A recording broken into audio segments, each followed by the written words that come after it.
A Masonic lodge shrouded in secrecy opens its doors for answers for one night only. Is it haunted or not? Join us and find out. Welcome to Haunt Me.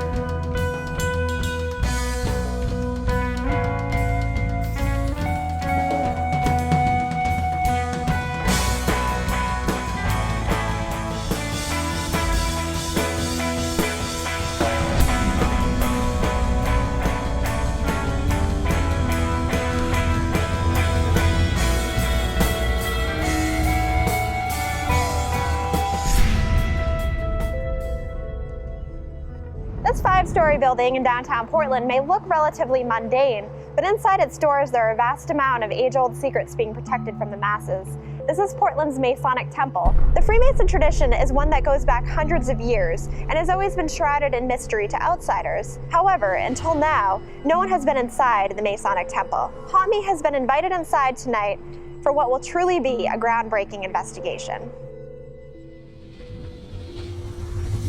The Triangle Lodge of Portland, Maine was built in 1909. The building was placed right by the Portland City Hall, which was built at the same time. This gave the Masons a central location in the city, which was important both geographically and politically. The lodge is the largest in the state of Maine. The famed Paul Revere was responsible for delivering the original lodge charter to the National Masonic Lodge before the current lodge was constructed.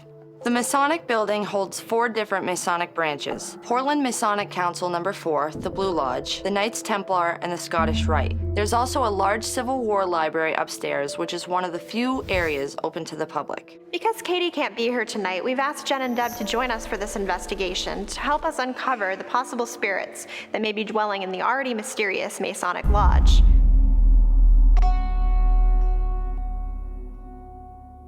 Hey Dan, thank you for having us. Welcome to the lodge. Welcome to Triangle Lodge number 1. It's quite the building, as you already know, and I'd be happy to give you a nice tour this evening. Yeah, let's do that. My name is Dan McClellan. I'm the worshipful master of Triangle Lodge number 1 in Portland, Maine. I started out as an officer in the line of work, progressed my way through all the chairs, and then ultimately became master of the lodge. There's a lot of history. I think there's a lot of residual things in this building. Masonry is an enjoyable thing, but sometimes the things that we do, if you're going to give a lecture, it can be very stressful. You're worried about your lines or things like that. So I think there's been a lot of excitement in this building. Some people that have passed on, if they don't have a place to go, they come here. Masonry is a great thing for young people and old people, because sometimes people live to be 80 years old and their families are all gone and died, and they still have their masonry. They can still come back and hang out with us young folks. And so I think even after they pass on, they kind of miss the place and they come back. Now this room has some history. This is the Knights Templar armory. If you look around the room, you'll see all these cubbies.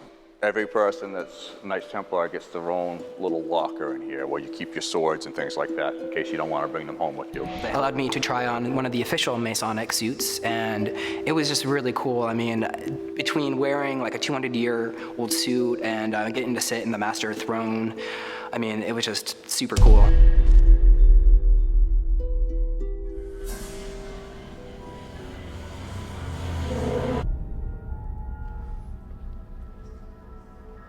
The room that we are in right now is called Corinthian Hall.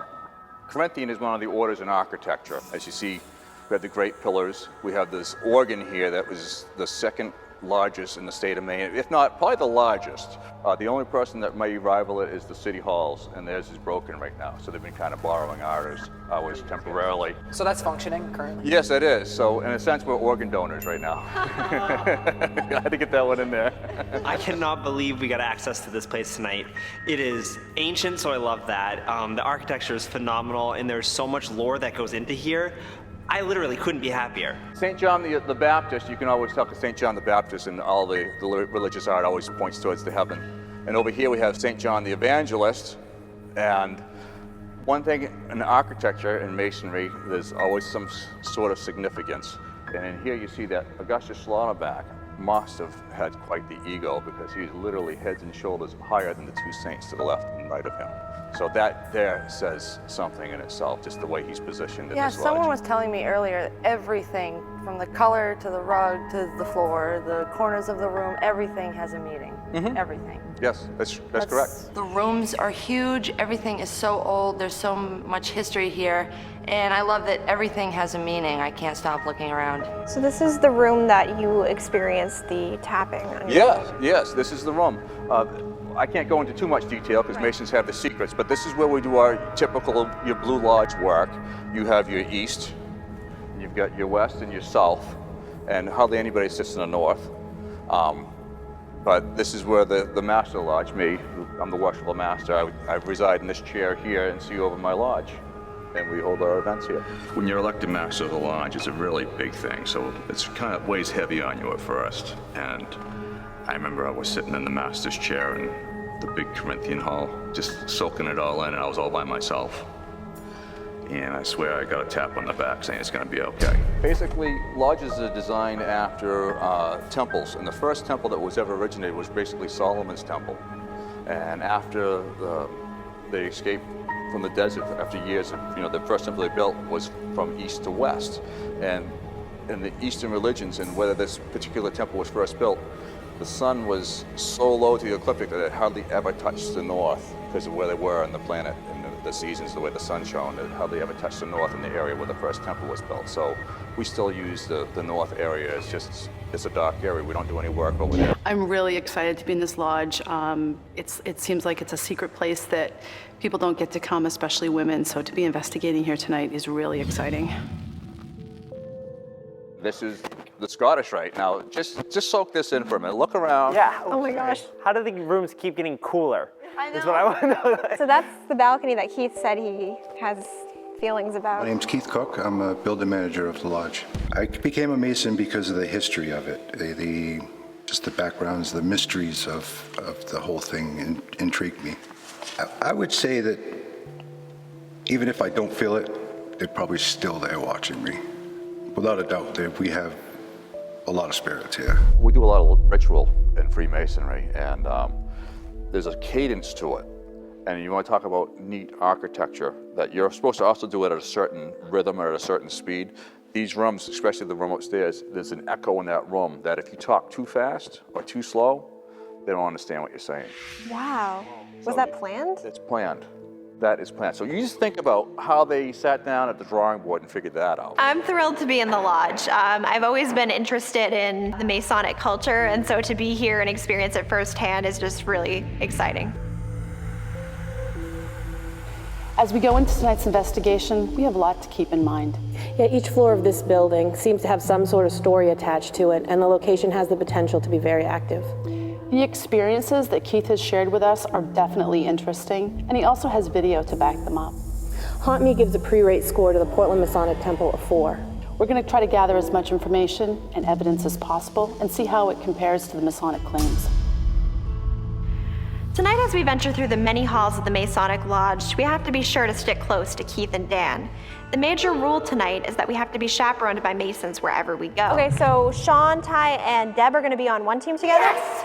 And Carol, Jen, and I will be on the second team. I really enjoy investigating with Carol. I really feel like I'm so lucky to be able to do that with my daughter. Having Deb and Jen back just makes me feel like they're geriatrics and they're gonna slow us down.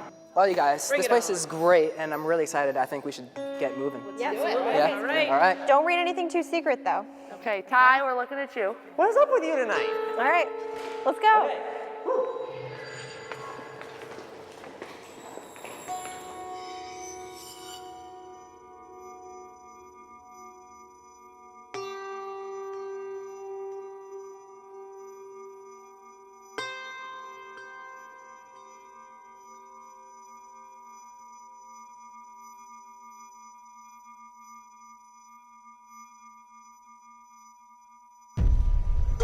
So if there are any spirits here with us, we're just here to say hi. If you have any messages you want to get across, you can tell us those.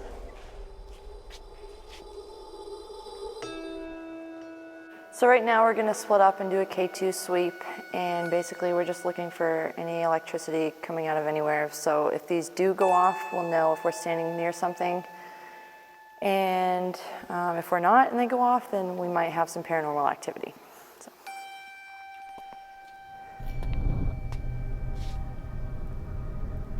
If there's anybody here tonight, feel free to come out and try to communicate with us.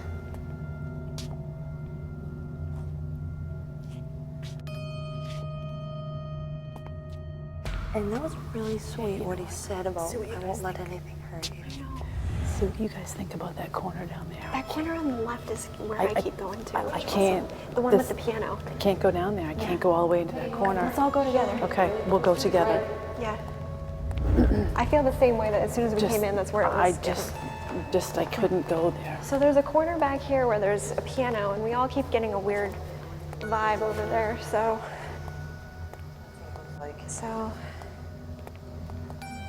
Carol has a laser grid. Be able to see if any shadows move. I'm actually just gonna turn it off while we go over here. Oh, yeah. I don't. This chair over here looks like something's been sitting in it, like just waiting. Is there anyone Was lingering this somebody's, tonight? like, It's really spot? heavy over here. Oh, that's me. I don't like it over here. I know, it's heavy.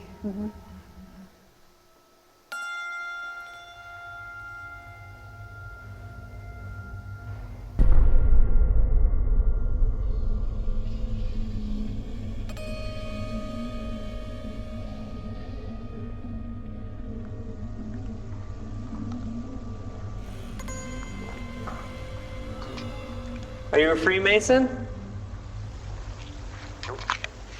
It's rare that you're able to figure out what something is actually saying on a digital audio recorder as easily as this one was. It's a one-word no that comes after a yes or no question of me asking, are you a Freemason or not? Are you a Freemason?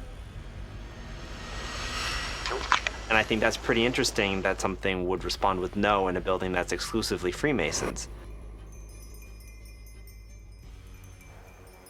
So right now we're in the armory, where a lot of stuff was held, a lot of things were done.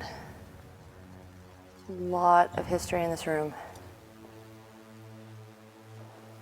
A lot of people have celebrated weddings in here. It's where a lot of the old uniforms and swords are stored for the Knights Templar. So might be a lot of people who are attracted or protective of these objects that used to be theirs. So we're gonna see if we can talk to any of these spirits tonight. I heard that somebody was throwing buttons. You throw another button tonight? He's holding one. How cool. Mom, look. Look at all the swords, Carol. I was just showing her the swords. Oh my God. Oh my God. Oh yeah. I feel so important right now. Wow. So this, how old is this? It's hard telling. It could be up to 100. Because they passed them down, right? See, that's so amazing to me. Who held this?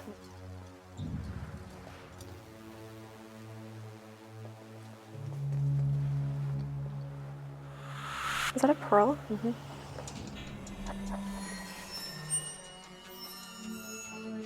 It's kind of weird. Maybe off a costume or a uniform or something. Is there a reason there would be a pearl on the floor over here?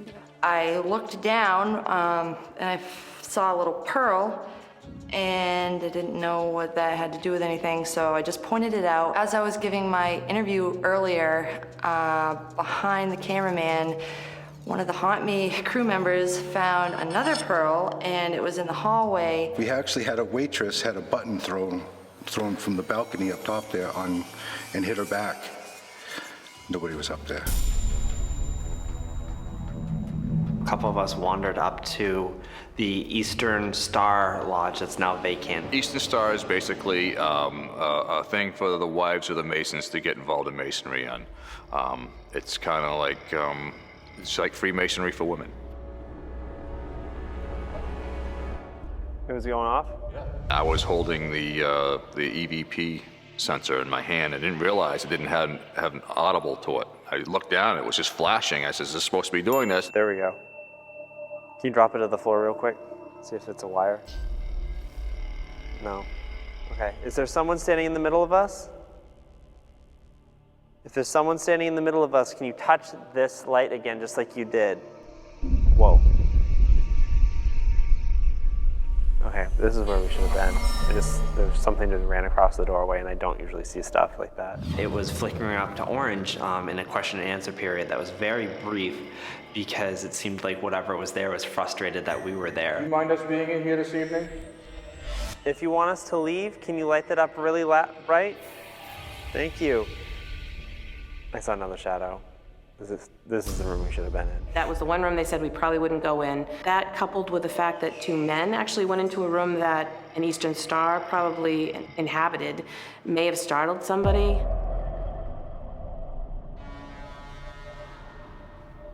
Do you enjoy watching the performances here?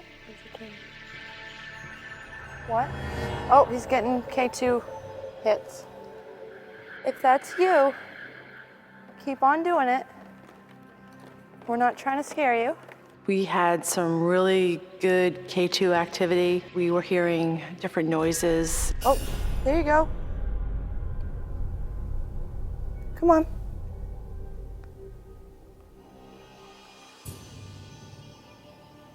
Do you see like how tall it is?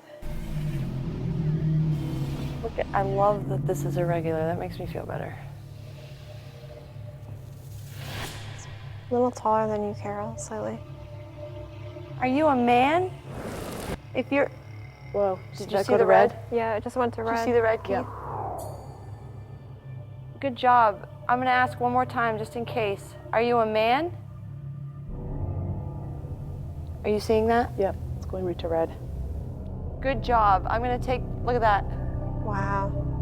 Are you getting that? Okay, can you make it stop? Can you take a step away from Carol? Oh my God. Step away from Carol just quickly. Please? Carol's the one holding that. Can you step away quickly?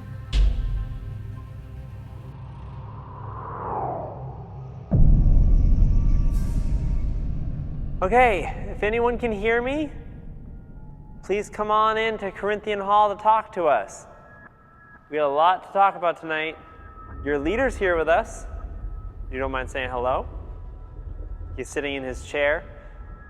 Or throne? We were in one of the auditoriums, and I think it was probably the prettiest auditorium here tonight, and it had the thrones in it. And it was really cool because Dan was kind of welcoming his brothers, trying to elicit a response, and had me and Sean sit on either side of him on the throne as he began a meeting. Do you have any type of triggers or anything like that that people attending a meeting would know about, but wouldn't be giving anything away that you're not supposed to say?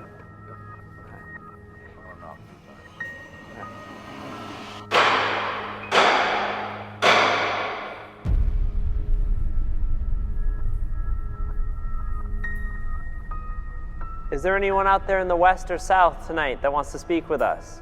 He went around to each point of the room and knocked 3 times, and then he walked a certain path that they walk when they're doing certain ceremonies.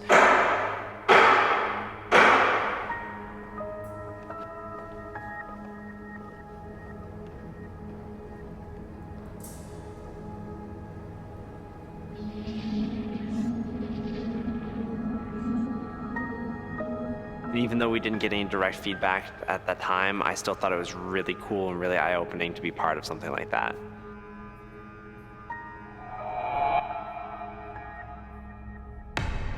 It is written, he will feed his flock like a shepherd. He will gather the lambs in his arms. He will carry them in his bosom.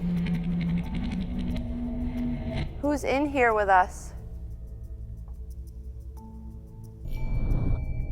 Do you like hearing Carol read from that play? I'm feeling a breeze right now. I definitely am feeling it. Are you? Yeah. The room got cold, and this is really the first time I've felt a real cold spot. Like noticeable, it was on my back, it was on the top of my left foot, and there was definitely a breeze. All the vents that I saw had plastic over them. There were no windows near us. Who was the person? What the hell? What just What happened? Is somebody sitting right there? That's Keith? Is that you? I was sitting in the Scottish Rite Auditorium in the first row, and the first time it went off, it was on my left side. So then I picked it up, moved it over to my right side, and it went off again. I tried to make sure that he was not touching it. He actually took his hands and was like, my hands are right here, and I knew they were. So he's sitting right here, his flashlight was right there. It just turned off? And turned on. Turned on? We were up there, so like it's, let's just say it's dark in here. We had the Mason sit where he was before, and I also had my recorder next to him. His flashlight went off again. See? No, I get that. He's not touching that. Nice job. Thank you. Could you turn it back off, please? It's very bright. We heard unexplained, just random noises. Ty got some K2 activity and was trying to figure that out. And while that was happening, we heard, I don't know what it was. You're the one that's causing these cold spots. Could you make a noise for us? It was either a loud whisper or something throaty. It was definitely loud. It caught us off guard. I heard it. One of the Masons heard it. Make a noise for us? I had a hard time coming up with a reason to debunk it because it was something that we all heard with our own ears as well as capturing it on our digital audio recorders. That's rare, so that's pretty cool. Okay, well, thank you so much for speaking with us tonight. Yeah, thank you. Yeah, thank If you. you have a message that you want to leave us while we're walking out, you can definitely just call after us, but it was very entertaining. It was nice speaking with you. You have a very lovely home. I think that Keith, the one that was in my group, at least for us, I think he was a trigger object. With the group activity in here, there's a lot of commotion in the building tonight. I think they kind of just drove things off on the regular path, like in Corinthian Hall, where there's usually the activity. I think that we must have pushed whatever it was up to the Eastern Star room, which had never been used in probably 20 years. The Mason Lodge was an interesting haunt because we kind of divided a little bit as a group in our opinions of the evidence that we were examining afterward. For instance, we captured a few EVPs, there was some K2 activity, and a couple strange incidences happened, but there were a lot of people in the building that night because we couldn't be alone without the guidance of the Masons. No matter how quiet everyone tries to be, when you have a group of 6 or 7 people, any EVPs that you capture are kind of questionable.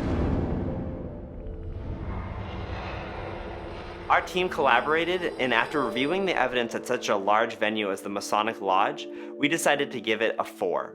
This is due in part by the K2 play that we witnessed throughout the night, as well as the object manipulation that occurred with the flashlight. Going with what Jen and Deb rated this before we went out on our hunt as a pre-rate score, we would match their score and decided that the final rating for the Masonic Lodge in Portland is a 4, an obstreperous level haunt.